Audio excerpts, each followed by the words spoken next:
আসসালামু আলাইকুম এভরিওয়ান, আশা করি আপনারা সবাই ভালো আছেন। আলহামদুলিল্লাহ আমিও ভালো আছি। তো আজকে হচ্ছে আমরা গুলশানে যাচ্ছি একটা কাবাব খেতে। সবাই ট্রাই করে বলেছে মজা, তো আমি কেন ট্রাই করবো না, তার জন্য আমিও চলে গিয়েছি। এটা হচ্ছে গুলশান টাওয়ারের বার্গার কিংয়ের অপোজিট পাশে। সব স্ট্রিট ফুড এখানে পাওয়া যাবে, যেমন ফুচকা, কাবাব, আরও অনেক কিছু ছিল। এই যে আমরা যাচ্ছি ওখানে। এই যে আমরা এখন হচ্ছে দই ফুচকা খাবো আর হচ্ছে একটা নর্মাল ফুচকা খাবো। এই যে দই ফুচকাটা এত বেশি মজা ছিল, আমরা ওইটার পুরো ফ্যান হয়ে গিয়েছি। আর ওই ফুচকাটাও মজা ছিল। তো এই যে এখন হচ্ছে আমরা কাবাব অর্ডার দিয়ে এনজয় করছিলাম দাঁড়িয়ে দাঁড়িয়ে, যে আমরা কিছু ভিডিও করছিলাম।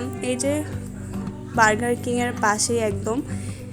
এই যে আমরা তিনজন একটু ভিডিও করছি। এই যে কাবাবটা আমাদের ফাইনালি হাতে চলে এসেছে, তো এখন হচ্ছে আমরা ট্রাই করব।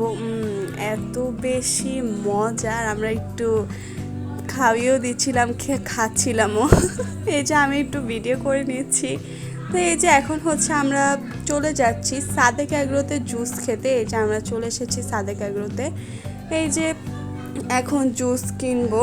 এই যে আমি এই জিনিসটা দেখে অনেক বেশি ফানি লেগেছে আমার, কারণ এটা হচ্ছে গরুর মাথা। এই যে আমরা কিনেছি। এই যে এখন হচ্ছে আমরা ঘুরে ঘুরে দেখছিলাম আরও কিছু খাওয়া যায় নাকি, কিন্তু খেতে পাইনি কারণ আমাদের পেট পুরো ফুল ছিল, কারণ আমরা অনেক কিছু খেয়ে ফেলেছি। আর এটা হচ্ছে গুলশানের একটা অনেক বড় মসজিদ, যেটা অনেক বেশি সুন্দর ছিল। আর এটার গাছের মধ্যে খেজুর ধরা ছিল। তো এতটুকু পর্যন্ত এই ভিডিও। আল্লাহ হাফেজ।